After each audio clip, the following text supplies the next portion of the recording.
Eu sou a professora Suelen Barbosa Cordeiro de Química, aqui do CAP UERJ. E eu sou a professora Esther Arias, também aqui do CAP.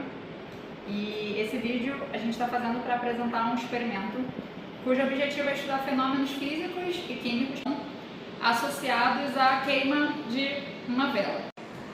Nesse experimento, a gente vai usar alguns materiais como tubo de ensaio, uma pipeta, que também pode ser substituída por um canudo, fósforo, velas, e é importante ter uma vela inteira e velas já usadas em tamanho menor, algum tipo de cera diferente da cera referente à vela, essa no caso é uma cera de abelha, béqueres, uma placa de Petri e hidróxido de cálcio, né, dissolvido em água, e etanol, pode ser comercial mesmo. O início desse experimento ele pode ser feito com algumas perguntas para os alunos, né? Como, por exemplo, do que consiste o objeto que a gente vai estudar, né? Em geral, os alunos conhecem esse tipo de objeto, que é um objeto do cotidiano, e eles respondem que é uma vela e para que a gente usa uma vela. Só que essas perguntas podem ir se aprofundando um pouco mais e a gente questionar, por exemplo, do que é feita essa vela. E, em muitos casos, os alunos conhecem o termo cera e conhecem alguns materiais feitos de cera e podem, porventura, responder que a vela é feita de cera. A gente agora vai acender a vela.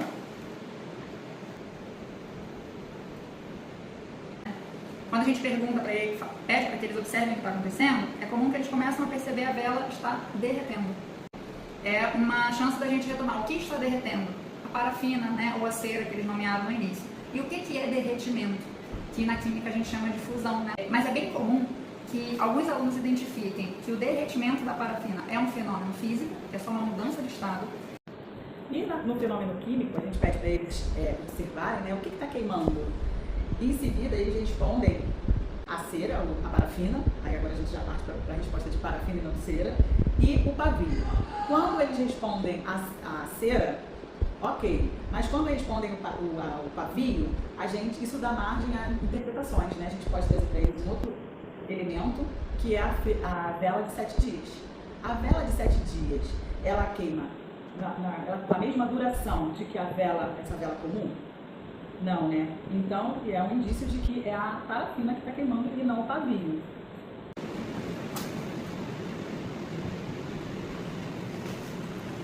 Nesse momento, os alunos conseguem observar que a chama ela não está na fase líquida e ela está na parte da superfície para cima, né, do etanol.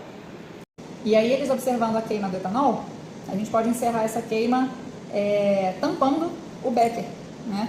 E é um momento também para se perguntar por que ao tampar o becker a chama se apaga.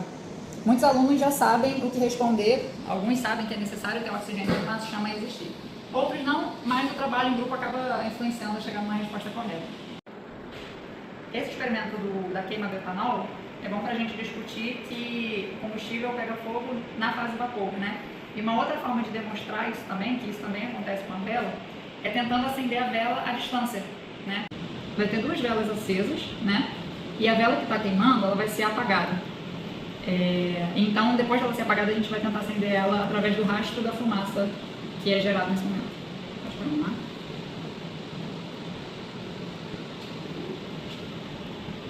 Assim. Então, agora a gente parte para a comprovação, né, digamos assim, dos produtos, né, dessa reação, dessa combustão. Então, a gente tem aqui o hidróxido de cálcio e a gente diz para eles, né, que esse é um reagente que costuma comprovar, é um teste da presença do CO2. E como a gente poderia, né, colocar o CO2 aqui nessa solução de hidróxido de cálcio? E rapidamente eles conseguem, né, nos dar esse retorno de que é através, né, da respiração, né, você respira o oxigênio, você inspira o oxigênio e expira o gás carbônico. Então, com a ajuda dessa pipeta, a gente consegue aqui pedir para eles, né, colocar o gás carbônico aqui dentro.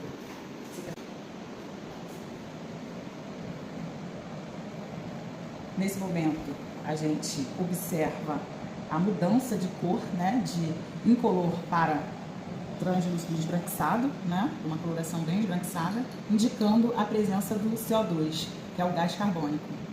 A vela aqui, a vela menor, está queimando e dentro da placa de Petri tem uma solução de hidróxido de cálcio. Então, como é que a gente faz esse experimento? A gente deixa a vela queimando por um tempinho e essa solução ali embaixo, depois vem com o becker e fecha esse sistema aqui.